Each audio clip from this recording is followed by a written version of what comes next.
Dios les bendiga, es un privilegio saludarles. Estamos ya listos para arrancar con nuestro estudio de hoy. Este es el tema 2 de la doctrina de la salvación. Es soteriología. Es el tema 2 para que usted se vaya orientando si los baja o si los graba. Por eso le menciono el número para que los pueda ubicar. Porque este material lo puede usar cualquiera, no tiene ningún password, no tiene nada. Está disponible para el cuerpo místico de Cristo. Tampoco tiene ninguna tendencia, diría yo, sectarista. Esto es la Biblia interpretada con la rigurosidad de las ciencias teológicas. Muy bien, ya estando presentados, entonces, bienvenidos a la segunda clase de la doctrina de la salvación y las provisiones hechas en la muerte de Cristo. Nos asombra mucho ver que el Hijo de Dios vino a ser en su encarnación a la tierra. Nos asombra mucho lo que vino a hacer. Es impresionante todo lo que vino a hacer a la tierra en su encarnación. Nada más, diríamos, 31 años y medio, pero de ejercicio propiamente, 3 años y medio. Cuando uno tiene bien focalizada la misión, no pierde uno tiempo en dar tanta vuelta, sino va, como dicen, al grano. Y eso creo que fue lo que hizo Cristo, el Hijo de Dios, en su encarnación. A través de sus poderosas obras, Él dio una amplia evidencia de que Él era el pleno cumplimiento de la profecía veterotestamentaria. No hay ninguna duda por sus hechos. Nació conforme a las Escrituras, creció conforme a las Escrituras, vivió conforme a las Escrituras, fue llamado conforme a las Escrituras, presentado por Juan el Bautista conforme a las Escrituras, bautizado, hizo su trabajo conforme a las Escrituras, su trabajo ministerial, todas las señales, y fue a la cruz conforme a las Escrituras, que eso no lo podía escoger él, fue juzgado conforme a las Escrituras. Repartieron sus vestidos conforme a las Escrituras. Eso tampoco lo podía disponer él. Nadie podía manejar la historia a tantos años de distancia. Era imposible en movimientos tan temibles como los que se estaban dando en torno a él. Sin embargo, no llegó a la cruz como cualquiera, como lo pintan, ¿verdad? Lo pintan vencido, lo pintan llorando, lo pintan como un Cristo vencido, pero no. Llegó a la cruz triunfante. Todavía en el camino dijo, mujer, o le digo a su madre, madre, yo hago nuevas todas las cosas. Y cuando terminó todo, dijo, consumado es. Esto bendiciendo y orando por los que lo estaban crucificando y lo estaban maldiciendo y se estaban burlando de él. Si alguna duele más que un golpe físico, las burlas de la gente. Sin embargo, por lo que le fue propuesto, llegó contento, gozoso, en medio de tantísimo dolor, tanta angustia, tanto dolor, llegó bien a la cruz del Calvario. Es impresionante ver en la Biblia ese recorrido de la vía dolorosa y ese final con una corona de espinas. Increíble que haya logrado orar por los que lo estaban crucificando. A través de sus poderosas obras, él dio testimonio, amplia evidencia de que él era el pleno cumplimiento de la profecía, indudablemente de todo el Antiguo Testamento, porque de él está lleno el Antiguo Testamento, y el Nuevo Testamento, pues, es la narrativa de lo que hizo y lo que hará en el plano escatológico. Es el personaje central, está el Padre, el Espíritu Santo, pero el personaje central, el que se ve más, diríamos en la Biblia, es el Cristo. Se ve en todos los salmos. Cristo está en todos los salmos. Está en la ley, los profetas y los salmos. Es impresionante. Sin embargo, su obra aún no había terminado, faltaba la entrega de su vida en el sacrificio para cumplir el plan de salvación que el Padre planteó para la humanidad perdida. ¿Qué costo más elevado pagó el Padre por nosotros? No entiendo por qué nos amó tanto. No lo entiendo. No logro comprender. Siendo sus enemigos, Él nos amó primero. En esto consiste el amor de Dios, en que siendo nosotros pecadores, Él nos amó primero. Mateo 1:21, y dará a luz un hijo, y llamará su nombre Jesús, porque Él salvará a su pueblo de todos sus pecados. Él no venía a salvarlos del Imperio Romano. No sé por qué no leyeron estas escrituras los estudiosos de la Biblia con claridad. No hay duda que tenían un velo en su rostro, en sus ojos. No lograron ver la grandeza de la misión, porque en realidad si hubiese venido a librarlos del Imperio Romano hubiera sido limitada, muy limitada.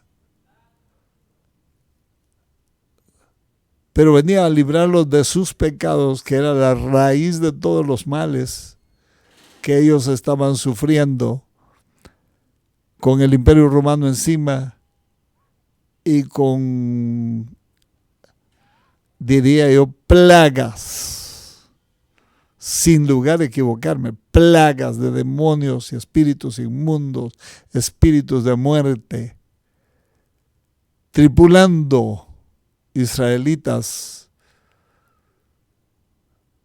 cabalgando sobre ellos para cumplir los propósitos y burlarse del reino de Dios. Por eso vino. No hay duda alguna que lo que Dios vio no fue un asunto cosmético, no fue lo de encima. Por eso la visión de los santos no debe ser un par de zapatos.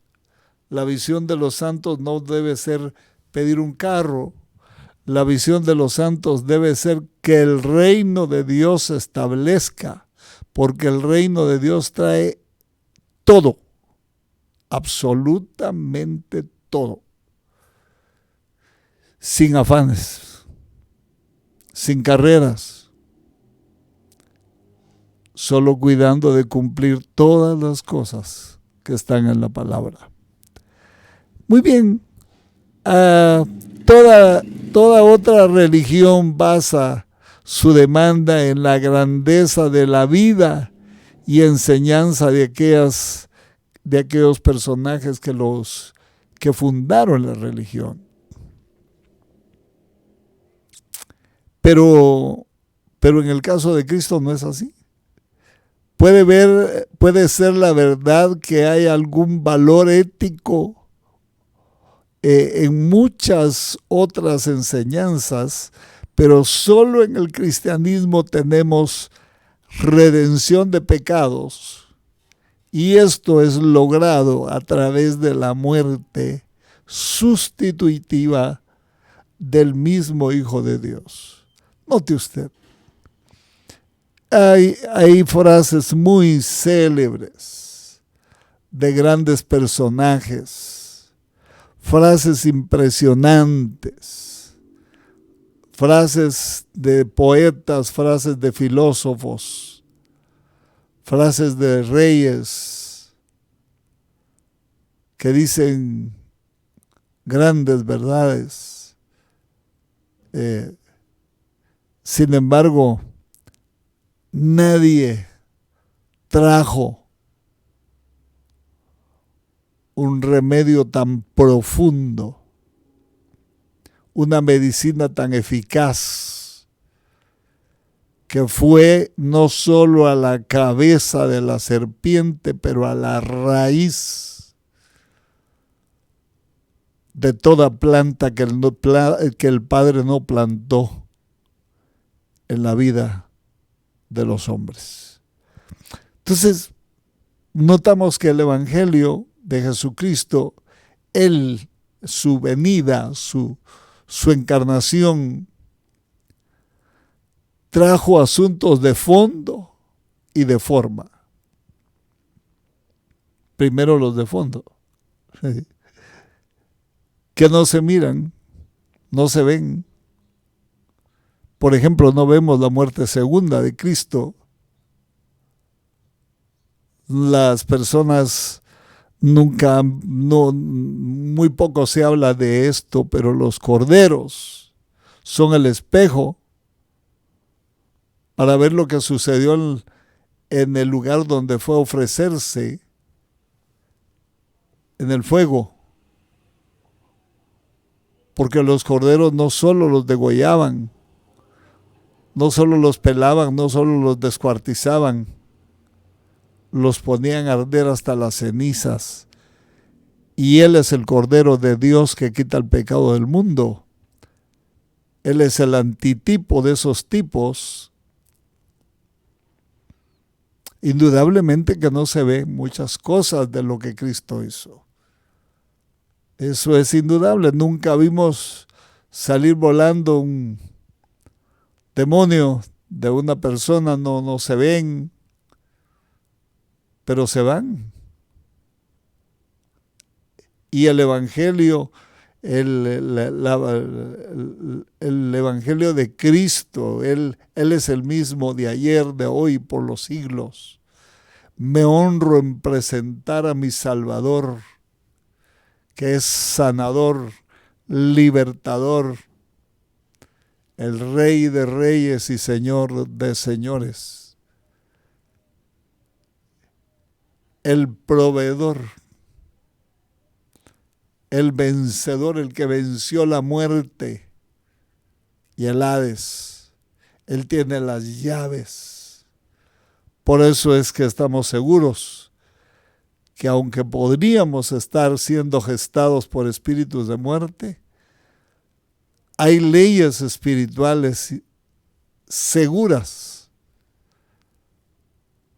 que nos pueden librar de cualquier operación de Satanás, de la muerte y de las tinieblas.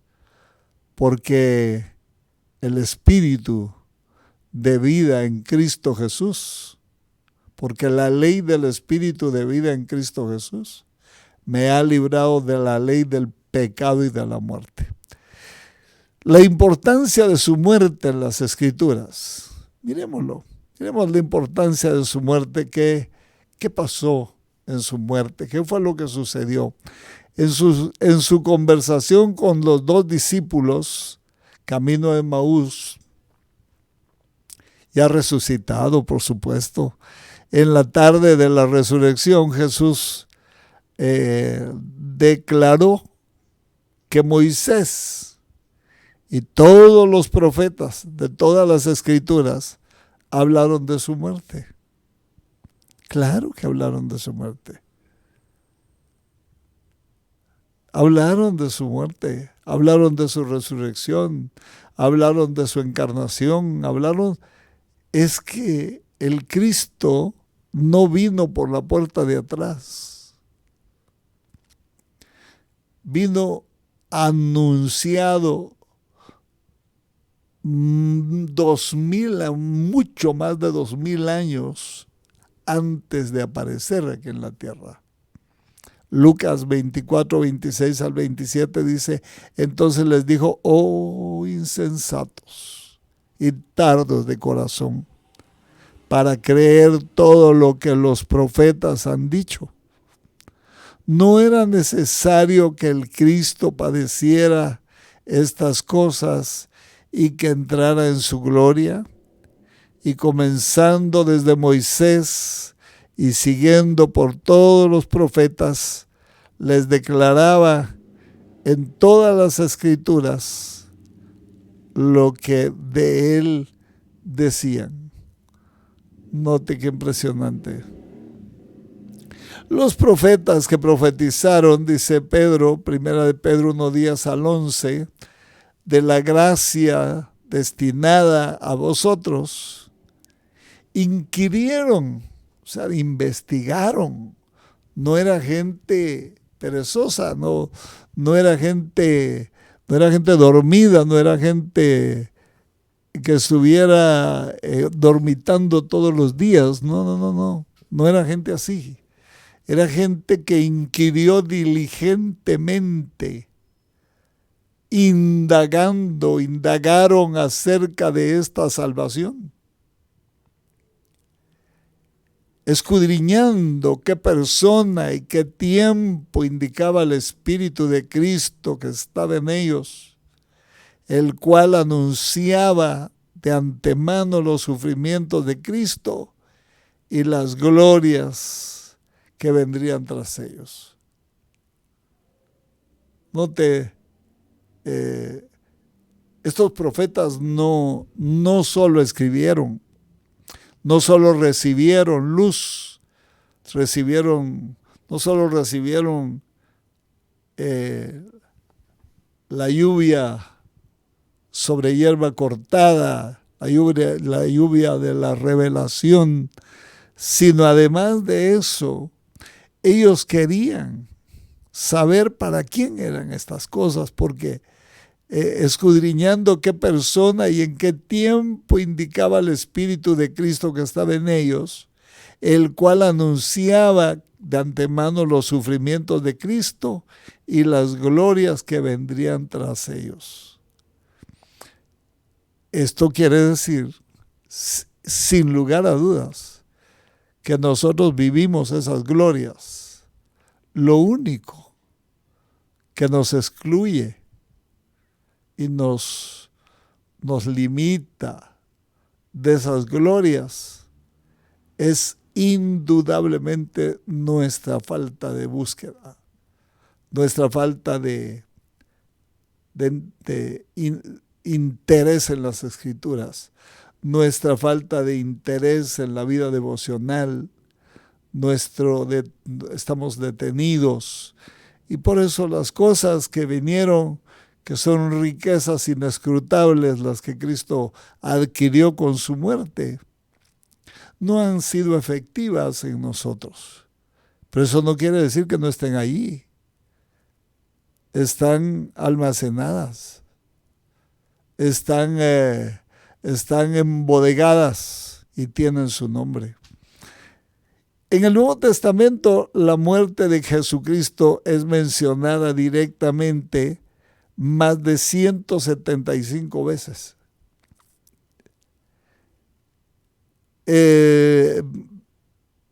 Los últimos 3 días de su vida terrenal, los últimos tres días que vivió en la tierra, nuestro Señor, ocupan alrededor de 1/5 de las narraciones en los 4 evangelios. Hubo mucha información, se aceleraron los hechos. A medida que él se iba aproximando a su destino aquí en la tierra, a cumplir el propósito de su misión, a pagar el precio por nuestra salvación, a medida que eso iba pasando, indudablemente se aceleraron los hechos, se aceleraron los ánimos, se caldearon los infiernos, los abismos, se caldeó el universo entero, entró en una diríamos en una crisis gloriosa, porque no ha habido más grande avivamiento en que el mártir del Gólgota se haya entregado voluntariamente a la muerte por amor. Ese es el más grande avivamiento. Algunos pensarán que un avivamiento es una multitud de gente gritando y danzando. Y es cierto, puede ser. ¿Cómo no? Puede ser. Pero también es un gran avivamiento cuando aquellos mártires,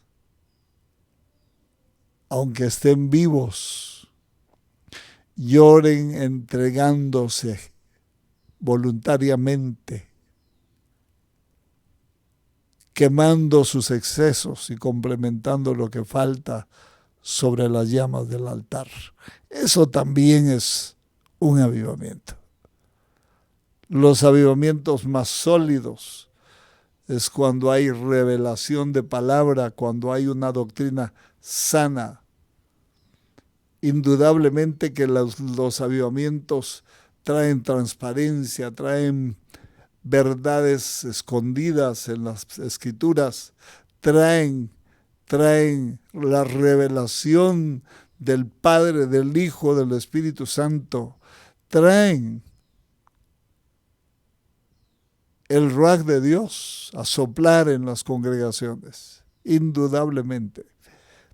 Sin embargo, no siempre estos avivamientos se dan sin ausencia de lágrimas o sin lágrimas. No siempre. La mayoría de veces hay lágrimas, hay dolor, hay oposición, hay amenazas, hay enfermedad, hay todo ese, porque Dios está venciendo a un enemigo que por amor se está entregando. No hay otra manera de disciplinarlo, de enseñar, de domesticarlo, diría yo. Cuando ha estado hecho un esclavo bajo la potestad del reino de las tinieblas, saturado de oscuridad, con una mente perdida. Lógicamente tiene que haber sacudiones y zarandas y tormentas y todo lo que Usted ve en la Biblia que le sucedió a muchos discípulos, a muchos profetas.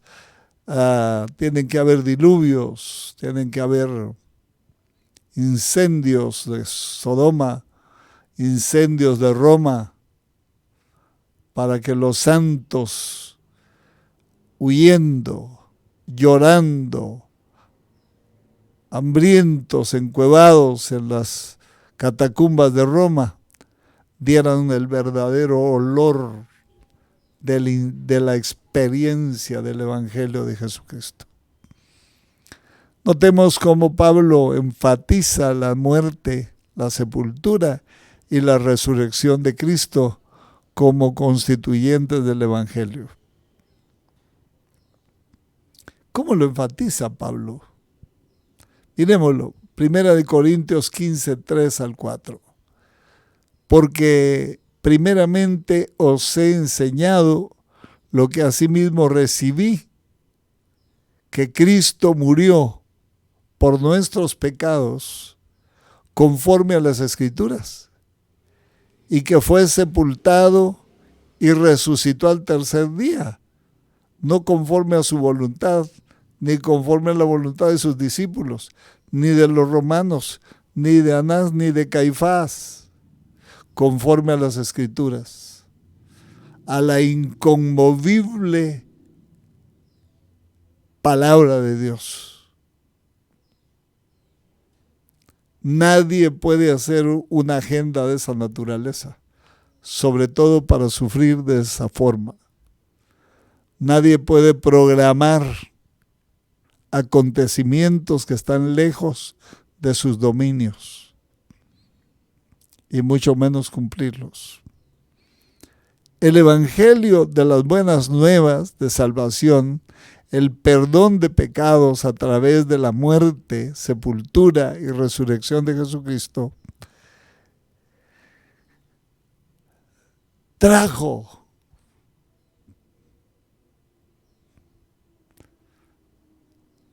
innumerables, la multiforme sabiduría de Dios a la tierra para que nosotros la podamos vivir en medio de nuestras limitaciones. Muchos versículos señalan la absoluta necesidad de la muerte de Cristo a fin de que Dios pudiera perdonar el pecado y otorgar al hombre su salvación. Indudablemente es incuestionable esta afirmación. Tenía que morir. Ahora, lo más imposible que tenía que suceder es que el mismo sumo sacerdote, según el orden de Melquisedec, sería el Cordero, la misma persona, el uno ofreciendo al otro. Eso fue algo fuera del alcance del intelecto humano.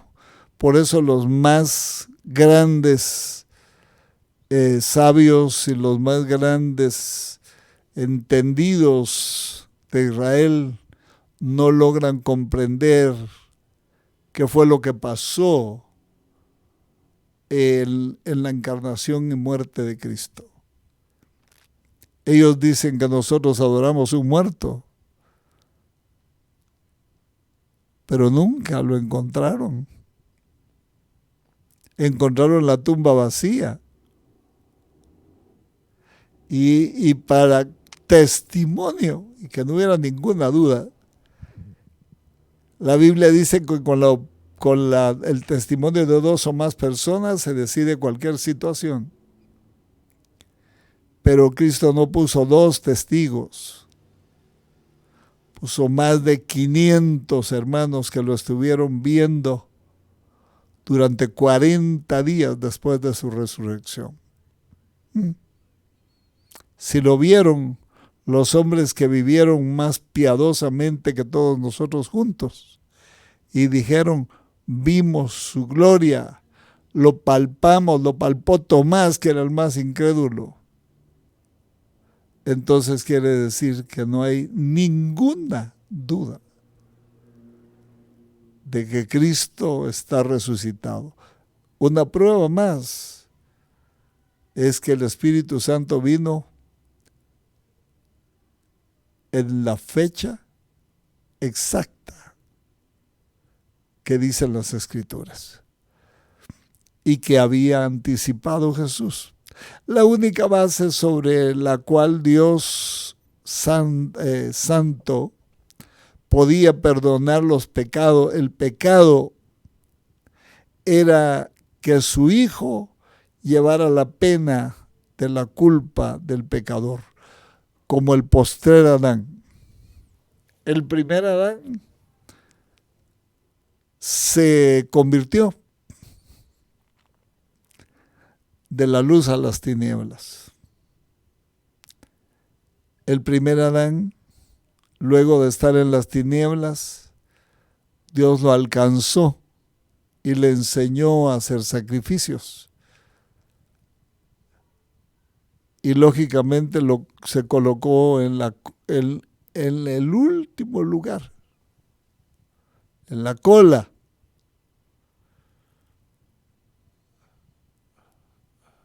Los primeros serán postreros. Perdió su lugar. Si fueron salvos, ¿cómo no? ¿Cómo no? Porque si no, no hubiera aprendido Abel cómo hacer un sacrificio. La única base sobre la cual Dios podía hacer eso era que su hijo, porque Adán era hijo de Dios, pero no el hijo unigénito de Dios, era un hijo creado, pero el unigénito de Dios es increado, es eterno, igual que el Espíritu Santo, igual que el Padre. Entonces, el primer Adán nos entregó a muerte y el postrer Adán vino a pagar el precio que debía la humanidad en Adán. Ese es el pecado original, ese que cometió Adán. Por eso era tan caro todo. Fue tan caro. Él no puede perdonar solamente porque con base en el arrepentimiento del pecador. No es fácil que un pecador se arrepienta. No es fácil. Eso no va a suceder sin el Espíritu Santo. Jamás se va a arrepentir. Judas lo que sintió fue remordimiento, no arrepentimiento. Y el remordimiento es para muerte, no para vida. Entonces, nadie se va a arrepentir sin la anuencia, sin el soplo del Espíritu Santo. Así que, si hubiese habido algún hombre buscado saber dónde, que se arrepintiera de sus pecados, no hubiera tenido Salvador. Porque el arrepentimiento no produce salvación si no hay un Salvador. Sino que la pena ha sido completamente pagada. Ahora sí, la pena fue pagada. El precio fue pagado y ya no hay más que pagar. Más que tomar cada día su cruz, mi cruz, y seguir sus pasos.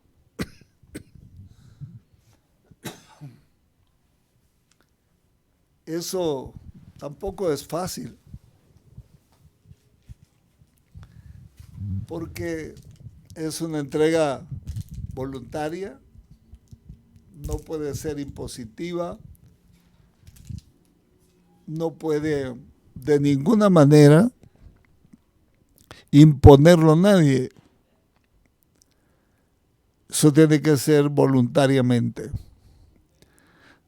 Entonces Dios tuvo en su gran amor, en su amor, causó que Él diera a su Hijo unigénito para que fuera el rescate, el pago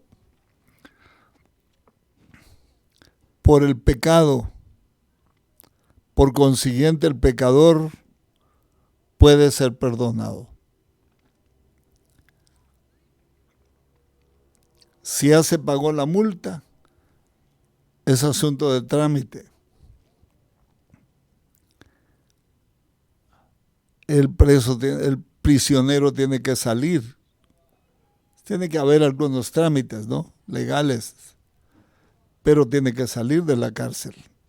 Así que si estamos en la cárcel todavía, alguna cárcel, es porque nos hemos sentido cómodos ahí. Nos acostumbramos. Pero yo diría que hay que tumbar la puerta en el nombre de Jesucristo. Y tumbarla violentamente. Para correr a la otra puerta. A la puerta del reino. Porque la Biblia dice que solo los violentos la arrebatan.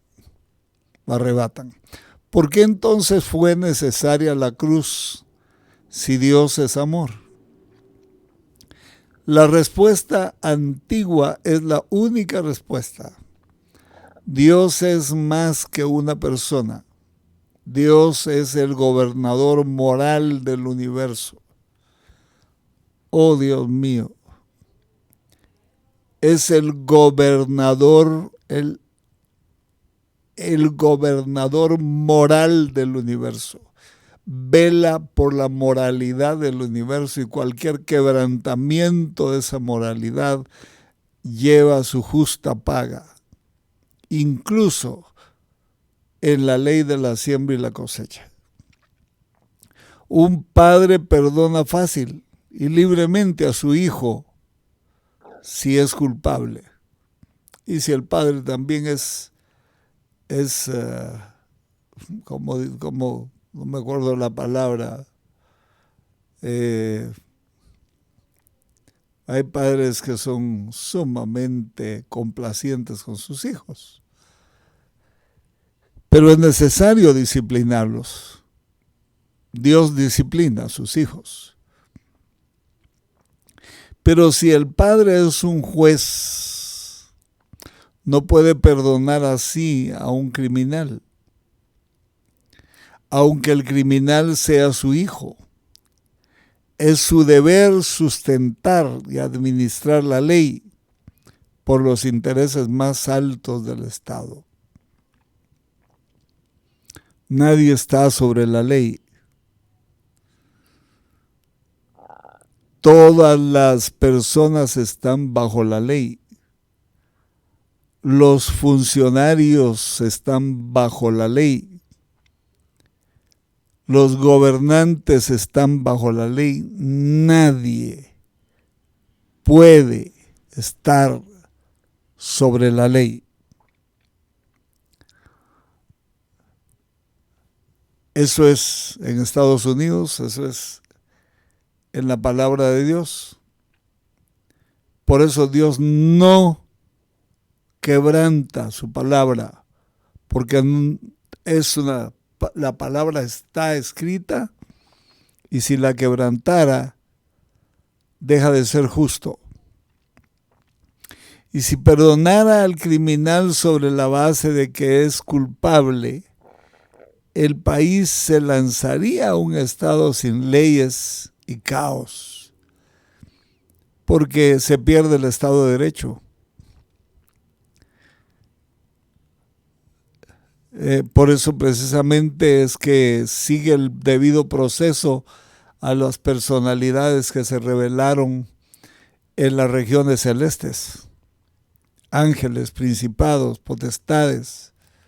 Algunos cometieron delitos mucho más graves que los demás y los encerraron en prisiones eternas para el juicio del gran día. Otros los dejaron como en prisión domiciliaria en ciertos ámbitos, haciendo ciertas operaciones que son necesarias en el reino de Dios.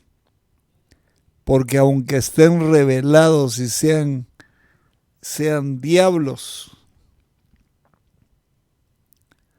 Dios es el gobernador moral del universo y tarde o temprano tendrán que dar cuenta de sus hechos.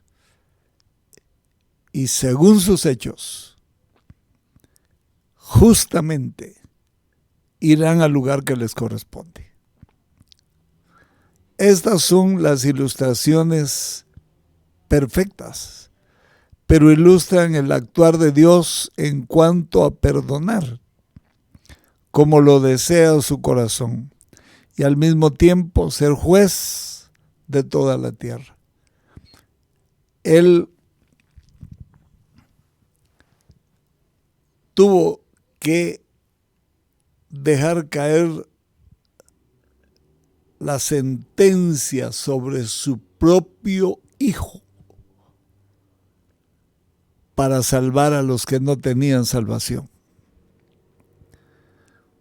Una gran sombra, impresionante sombra, es Abraham cuando llega al monte Moria. Empieza a buscar las piedras del altar, levanta un altar, Isaac mirándolo. Isaac empezó a hacer cuentas porque lo había visto muchas veces hacer altares. Era un hombre de fe, de devoción. Y cuando hizo la cuenta, Isaac vio la leña, vio el cuchillo, el fuego, el altar, pues hizo la pregunta lógica: Padre mío, heme aquí, hijo mío. He aquí la leña, todo está completo, pero ¿y el cordero, hijo? ¿Y el cordero, padre mío?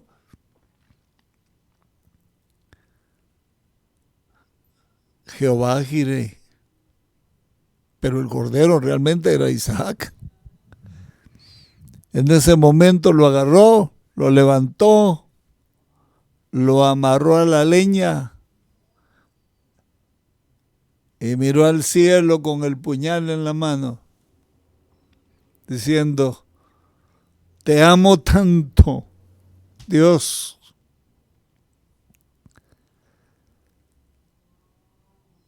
que voy a sacrificar a mi propio hijo para conservar tu amistad y para conservar mi obediencia y mi sumisión a ti. Te amo. Y ya iba. No estaba jugando. No estaba bromeando. Iba a hacerlo. Sin embargo, le gritó el ángel de Jehová del cielo y le dijo: Abraham, no le hagas daño al muchacho. Solo quería probarte si obedecías. Pero estaba haciendo dos cosas. Una, probando el corazón de Abraham. Dos, enseñándonos a nosotros, enseñándoles a los que vendrían, que él, si no iba a poder evitar que cayera la sentencia sobre su propio hijo. Como dice Salmos 89, 14.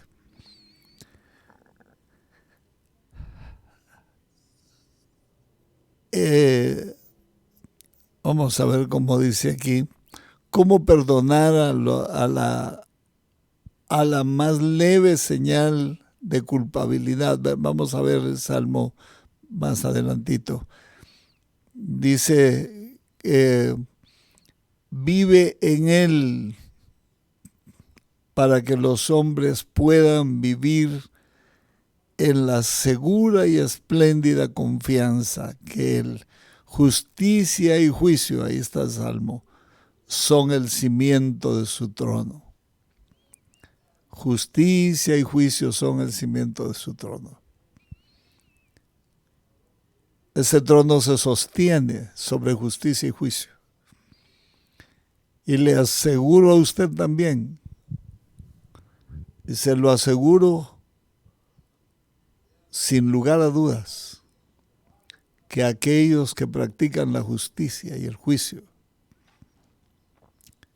son inconmovibles, porque el inconmovible lo sostiene. El verdadero significado de la muerte de Cristo.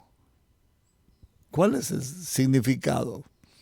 Por medio de su muerte, Él satisfizo enteramente toda la necesidad del pecador relacionada con el pecado.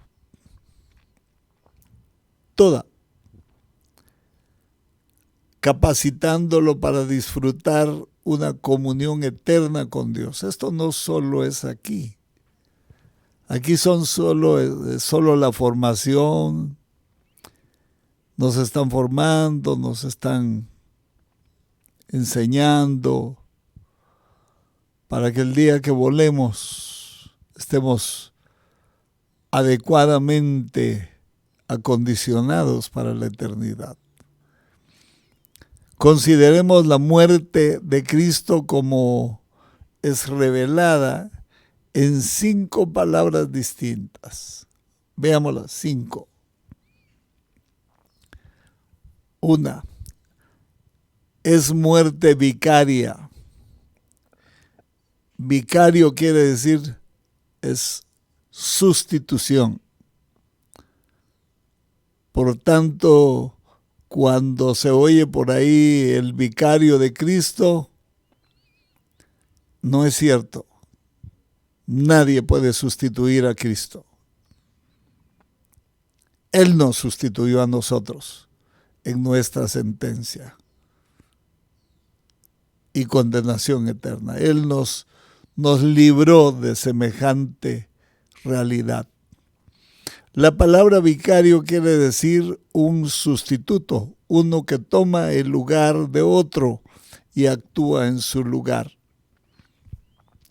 Primera de Pedro 3:18 dice, porque también Cristo padeció una sola vez por los pecados, el justo por los injustos, para llevarnos a Dios. Eso es un vicario. Juan 10:17 y 18 dice, por eso me ama el Padre, porque yo pongo mi vida para volverla a tomar. Nadie me la quita, sino que yo de mí mismo la pongo.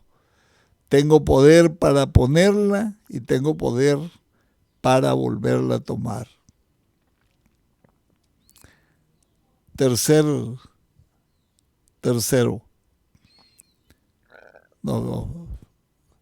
Miremos segundo. Es una expiación.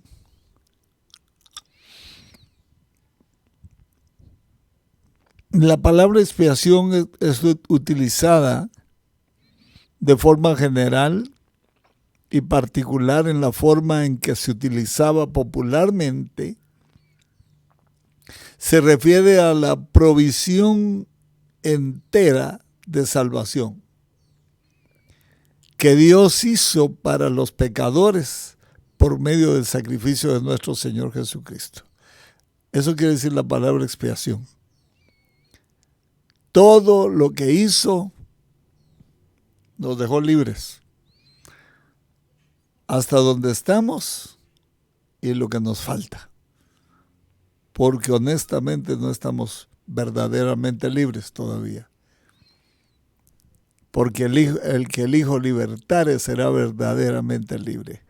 Sin embargo, la palabra tiene un significado específico en la Escritura. Literalmente significa un encubrimiento.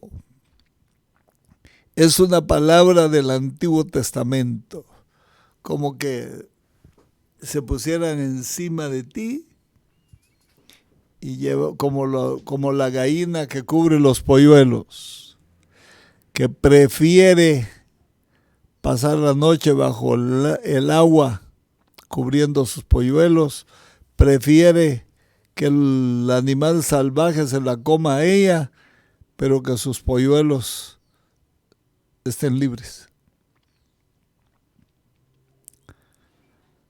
Levítico 6:2 al 7, cuando una persona pecare e hiciere prevaricación contra Jehová,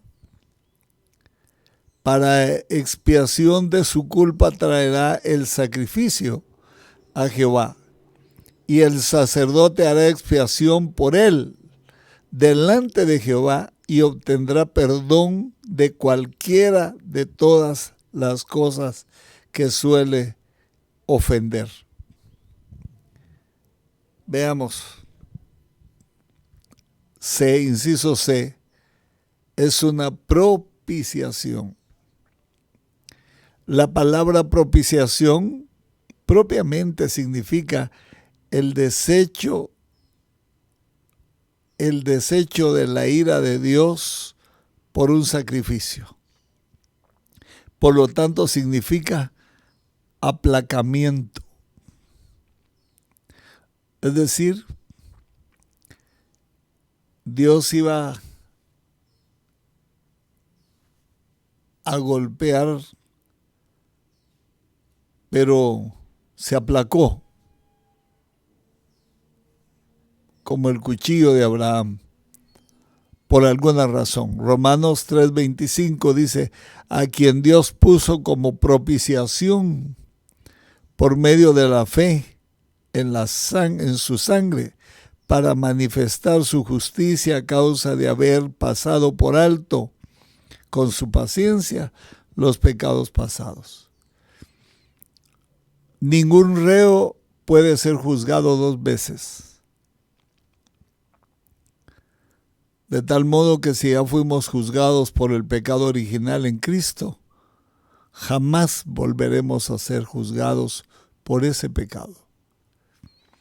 Y todo lo que Él nos ha perdonado está en su cuenta. Tampoco podemos ser juzgados. Por lo único que podemos ser juzgados es por aquello que no hemos confesado. Pecado inconfeso es pecado vigente. Juan 3:36 dice, el que rehúsa creer en el Hijo no verá la vida, sino que la ira de Dios está sobre él. La postura consistente en la Biblia es que el pecado del hombre, el pecado en que el hombre ha incurrido en la ira de Dios, esa ira es alejada solo porque la ofrenda expiatoria de Cristo, solo por la ofrenda. Si no, caería. Desde este punto de vista, su obra salvadora es propiamente llamada propiciación. Propiciación. Por eso aquel decía, sé propicio a mi pecador. ¿Qué estaba diciendo? Colócate sobre mí, Señor, para que la ira que merezco no caiga sobre mí. Eso estaba diciendo. Mientras que el otro estaba diciendo, gracias porque no soy ladrón como este. Oh, cuánto creyente orgulloso, arrogante, que ha de despertar molestia en los oídos de Dios en lugar de despertar misericordia. Inciso D, es reconciliación. Por medio del sacrificio de Jesucristo, la condición de enemistad esa diferencia abismal, puede ser cambiada en una paz, en una de paz y comunión. Esta es una de las bendiciones más grandes de la salvación personal, que después de ser enemigos a muerte, de repente podamos estar reconciliados y en amistad, como dice la Biblia, vuelve en amistad con Dios, con tu Hacedor. Venid y hagamos cuenta, sentémonos. Si tus pecados son rojos, vas a salir con vestido de blanco como la lana. Colosenses 1:20 al 21, y por medio de él reconciliar consigo todas las cosas, así las que están en la tierra como las que están en los cielos, haciendo la paz mediante la sangre de su cruz. Y a vosotros también, que erais en otro tiempo extraños, enemigos de vuestra mente, haciendo malas obras, ahora os ha reconciliado. Ya estamos reconciliados, hermanos. Qué deleite saber que si viene la tormenta, vienen los rayos sobre nosotros, no van a caer sobre nosotros, sino sobre el que fue propicio a nosotros.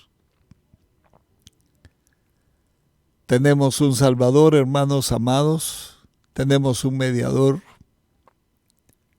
tenemos quien por nosotros. Uno de nosotros está en el cielo, ancla segura de nuestra fe. Estamos ya terminando nuestro estudio, Hebreos 12:2, puesto los ojos en Jesús.